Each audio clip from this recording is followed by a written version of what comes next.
دوستوں، لمبی اور خوشحال زندگی کے لیے بہت سے فارمولے دنیا والوں نے بتائے ہیں، لیکن ایک فارمولہ ایسا جو ہمارے پروردگار نے، ہمارے پیدا کرنے والے نے بتایا ہے، اور وہ یہ ہے کہ اگر آپ خوش رہنا چاہتے ہیں، کامیاب ہونا چاہتے ہیں، لمبی عمر جینا چاہتے ہیں، صحت مند زندگی گزارنا چاہتے ہیں، تو اس کا ایک فارمولہ ہے، وہ ہے صلہ رحم۔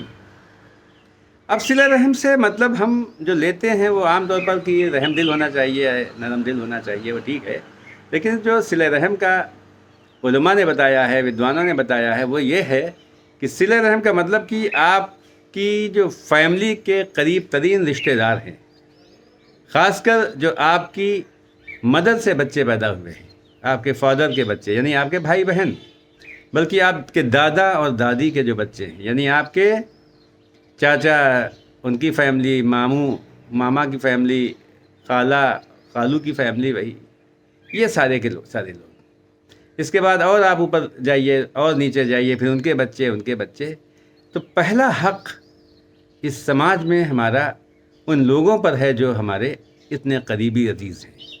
اس کے بعد پھر اور بھی دنیا میں لوگ ہیں، ہمارے اڑوسی، ہمارے پڑوسی، ہمارے جاننے والے، پہچاننے والے بہت سے ہیں، سب کا اس سنسار میں بغیر مذہب، بغیر دھرم کی کوئی دیوار کھڑی کیے ہوئے۔ تو صلہ رحم جو ہے وہ انسان کو لمبی عمر دیتا ہے، بیماریوں سے بچاتا ہے، خطرناک بیماریوں سے بچاتا ہے، اور صحت مند زندگی دیتا ہے، خوشحال زندگی دیتا ہے، برکتوں کی زندگی دیتا ہے، رحمتوں کی زندگی دیتا ہے۔ ایک واقعہ آپ کے سامنے پیش کروں، غور فرمائیے گا کہ لاہور شہر میں ایک بہت بڑے انڈسٹریز رہتے تھے، انڈسٹریز تھی ان کی بہت سی، کئی انڈسٹریز کے مالک تھے، کئی کمپنیوں کے مالک تھے۔ اچانک ان کو بیماری ہوئی اور ڈاکٹرز کے پاس گئے تو ڈاکٹر نے کہا کہ آپ کے بلڈ کینسر ہے، ڈائگنوز کیا گیا بلڈ کینسر۔ اور ڈاکٹر جانتے تھے، رشتہ داروں کو بتا دیا ان کے کہ ان کی 5-6-7 مہینے کی زندگی ہے، اس کے بعد اللہ ہی بچا سکتا ہے، ورنہ میرے حساب سے تو میڈیکل سائنس کے حساب سے زندگی بہت تھوڑی سی ہے۔ ان کو یہ بات پتہ چلی تو انہوں نے سوچا اب زندگی کا کوئی بھروسہ تو ہے نہیں، کیا کیا جائے، تو وہ اپنے روحانی گرو کے پاس گئے۔ ان کے استاد تھے، مذہبی قسم کے آدمی تھے، اللہ والے تھے، عبادت گزار تھے، متقی پرہیزگار تھے۔ ان کو یہ استاد کی طرح مانتے تھے اور خاص موقعوں پر مشورہ کرتے تھے۔ ان کے پاس جا کے انہوں نے پورا معجزہ سنایا کہ ڈاکٹرز نے مجھے بلڈ کینسر ڈکلیئر کیا ہے، اور میری بہت ہی مختصر زندگی کی انہوں نے بات کہی ہے۔ انہوں نے سمجھایا بجھایا اور کہا یہ بتاؤ کہ تمہارے پاس کتنا اثاثہ ہے، کتنے بچے ہیں۔ بتایا انہوں نے کہ میرے پاس بہت سی فیکٹریز ہیں اور بچے ہیں، 2-3 بچے ہیں۔ تو ان کہا اپنی فیکٹریز، اپنی جو کمپنیز ہیں ان میں سے اپنی زندگی بچانے کے لیے آپ کیا دے سکتے ہو؟ ان کا صاحب میں اپنی زندگی بچانے کے لیے سب کچھ دے سکتا ہوں، قربان کر سکتا ہوں۔ کہا سب کچھ نہ قربان کرو، اپنے بچوں کے سپرد کر دو، اس میں سے ایک فیکٹری کی آمدنی آپ وہ جو جہاں میں بتاؤں وہاں خرچ کریں۔ کہا جی فرمائیے۔ ان کا یہ بتاؤ کہ کیا آبائی طور پر، مستقل طور پر اسی شہر کے رہنے والے ہو؟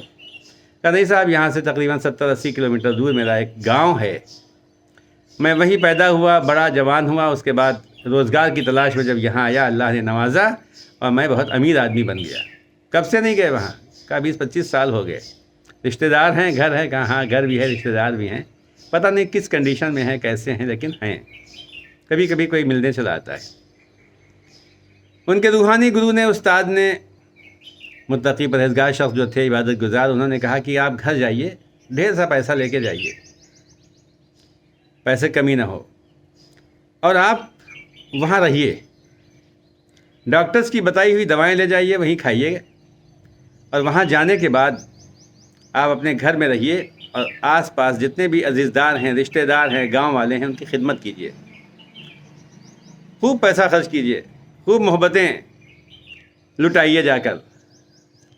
انہوں نے کہنا مانا اور فوراً اپنی گاڑی لی، نوکر چاکر لیے، اس کے بعد اپنے گھر چلے گئے۔ گھر جا کے صاف صاف کرایا۔ جب لوگوں کو پتہ چلا کہ بابو جی آئے ہوئے ہیں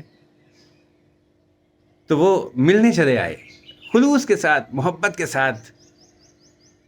کوئی بھانجا آ رہا ہے، کوئی بھتیجا آ رہا ہے، کوئی رشتہ دار آ رہا ہے، رشتے کی بہنیں آ رہی ہیں، ماموں لوگ آ رہے ہیں، ان کے خالو خالہ آ رہے ہیں، موسا موسی آ رہے ہیں، رشتے کی دادیاں آ رہی ہیں، نانی آ رہی ہیں، اور جو بھی عزیز اقارب تھے بہت خوش ہوئے کہ بھیا بہت اچھا ہوا۔ اب وہ صبح سے شام کیسے ہو جاتی تھی ان کو پتہ نہیں چلتا تھا۔ انہوں نے اپنے گھر والوں کو صحیح کرایا، اس کے بعد چونکہ پیسہ دولت بہت تھی ان کے پاس، لہٰذا انہوں نے دیکھا کہ اگر کسی کا مکان ٹوٹا ہے تو اس کا مکان بنوا دیا، کسی کے بچے کی فیس نہیں جمع ہو رہی تو انہوں نے فیس جمع کر دی، کوئی بزرگ بیمار پڑا ہوا علاج نہیں کرا پا رہا ہے پیسوں کی کمی سے، انہوں نے علاج کرانا شروع کیا، شادیاں کرانا شروع کی، شادی، علاج، دعوتیں، کبھی ان کی دعوت ہو رہی، کبھی یہ دعوتیں کر رہے ہیں، کیا بہترین لائف، پتہ ہی نہیں چلا کہ میں اپنے شہر سے کب آیا ہوں اور گاؤں میں کیا حال ہے۔ اسی حالت میں ان کے کئی مہینے گزر گئے، ان کو ہوش نہیں رہا، اتنا خلوص، اتنی محبت، اتنا پریم ان کو وہاں پہ ملا، اور گاؤں کی کھلی ہوئی پالیوشن فری آب و ہوا، چہرہ بدل گیا، مزاج بدل گیا، طبیعت بدل گئی۔ تقریباً 6 7 8 مہینے 9 مہینے گزر گئے۔ اس کے بعد انہیں خیال آیا، ارے میں تو بیمار تھا، ڈاکٹر نے ڈکلیئر کیا تھا 5 6 مہینے کی لائف ہے، اب تو میں زیادہ اچھا دکھ رہا ہوں۔ دوائیاں دیکھی انہوں نے تو دوائیاں کھانا بھی بھول گئے تھے، کبھی یاد آئی تو کھا لی، ورنہ دوا بھی نہیں کھا رہے تھے۔ اتنے دن گزرنے کے بعد انہوں نے کہا چلو بھائی میں اپنے استاد سے ملاقات کر لیتا ہوں، بابا جی سے مل آتا ہوں، ڈاکٹر صاحب کو دکھا آتا ہوں، چیک اپ کراتا ہوں، بھائی کیا مسئلہ ہے۔ وہ سیدھے ڈاکٹر صاحب کے پاس گئے، چیک اپ کرایا، اور ڈاکٹر صاحب اپنی کرسی سے کھڑے ہو گئے، اچھل گئے۔ کمال ہے، کوئی بھی سمٹمس آپ کے اندر کوئی بیماری کے نہیں ہے، ایک دم فٹ ہیں آپ کی ساری رپورٹس نارمل، آپ کا سارا E C G normal, X rays normal, scanning normal, سب کچھ نارمل، آپ بالکل ہیلدی ہو، کیسے کمال ہوا؟ ان کا ڈاکٹر صاحب یہ روحانی علاج ہے، یہ وہ علاج ہے جو اللہ نے بتایا، یہ وہ علاج ہے جو میرے پیدا کرنے والے نے بتایا، یہ وہ علاج ہے جو ہمیں پیغمبروں نے بتایا، اللہ کے رسول صلی اللہ علیہ وسلم نے بتایا، اللہ کے نیک بندوں نے بتایا ہے۔ وہاں سے وہ اپنے استاد کے یہاں گئے اور ان سے کہا کہ اللہ کا شکر ہے لاکھ لاکھ کہ میں ایک دم ٹھیک ہو گیا ہوں، آپ کا بتایا ہوا بہترین فارمولہ ہے۔ وہ مسکرائے، انہوں نے کہا میرے دوست، انسان کی خوشحالی، اس کی صحت، اس کی زندگی زیادہ پیسے سے نہیں ہوتی ہے، بھاگ دوڑ والی زندگی سے نہیں ہوتی ہے، زیادہ امیر بننے سے نہیں ہوتی ہے، بلکہ صلہ رحم کرنے سے ہوتی ہے۔ ان کو فارمولہ مل چکا تھا، انہوں نے خود بھی استعمال کیا اور دوسروں کو بتانا شروع کیا۔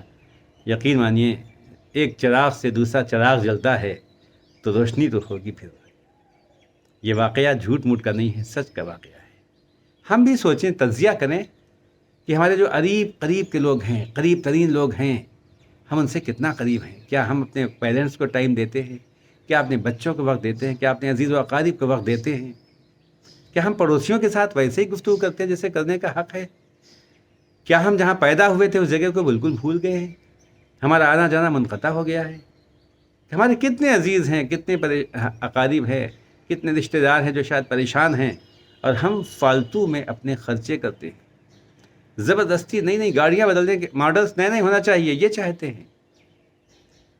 ہمارے پاس کتنا پیسہ ہے جو فالتو پڑا ہوا ہے، کتنے کپڑے ہیں جن کو ہم یوز نہیں کرتے، گھر میں کتنی جگہ ہے، 80% جگہ گھر کی یوز نہیں ہوتی، 80% کپڑے انسان یوز نہیں کرتا، 80% پیسہ یوز نہیں ہوتا ہے۔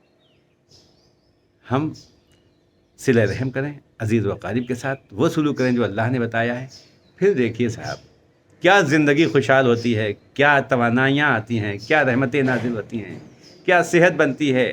لمبی عمر کا راز صلہ رحم۔ تو آئیے صاحب شیئر کرتے ہیں اس چیز کو، اگر اچھا لگے تو آپ سبسکرائب کیجئے اور شیئر بھی کیجئے۔